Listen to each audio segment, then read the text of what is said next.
4 des 6 chefs d'État attendus au mini-sommet de la conférence internationale sur la région des Grands Lacs, CIRGL en sigle, ont participé à cette réunion sur la situation politique et sécuritaire en République centrafricaine.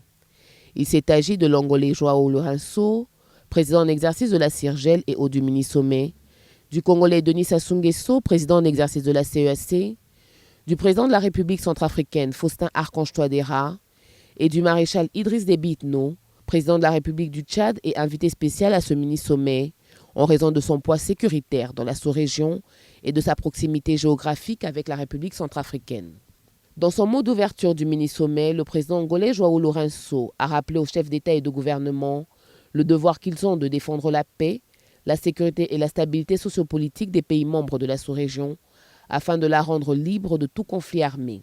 Après une analyse détaillée de la situation politique et sécuritaire en République centrafricaine, les chefs d'État et de gouvernement de la CIRGL ont, en vue de l'ouverture d'un dialogue qui devra conduire à la fin de la crise, demandé un cessez-le-feu en Centrafrique, étape qui permettra de mettre en place les instances de dialogue en vue d'une sortie de crise. Ils ont demandé à la coalition des Patriotes pour le changement, CPC en sigle, de reprendre leur position initiale, condition sine qua non, pour l'ouverture du dialogue. Les chefs d'État et de gouvernement de la CIRGL ont également invité le président de la République du Congo, Denis Sassou Nguesso, en sa qualité de président en exercice de la CEAC,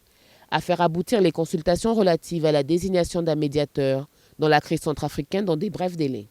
Les chefs d'État et de gouvernement présents à ce mini-sommet de la CIRGL ont également renouvelé leur appel à la communauté internationale pour une levée de l'embargo sur l'achat des armes imposé à la Centrafrique, afin de lui permettre de recouvrer sa force de frappe. C'est ainsi qu'après plusieurs heures de discussion déroulées dans une atmosphère fraternelle et compréhensive, que les chefs d'État de la CIRGL ont clos ce mini-sommet qui devrait permettre à la Centrafrique de recouvrer la paix et la stabilité politique.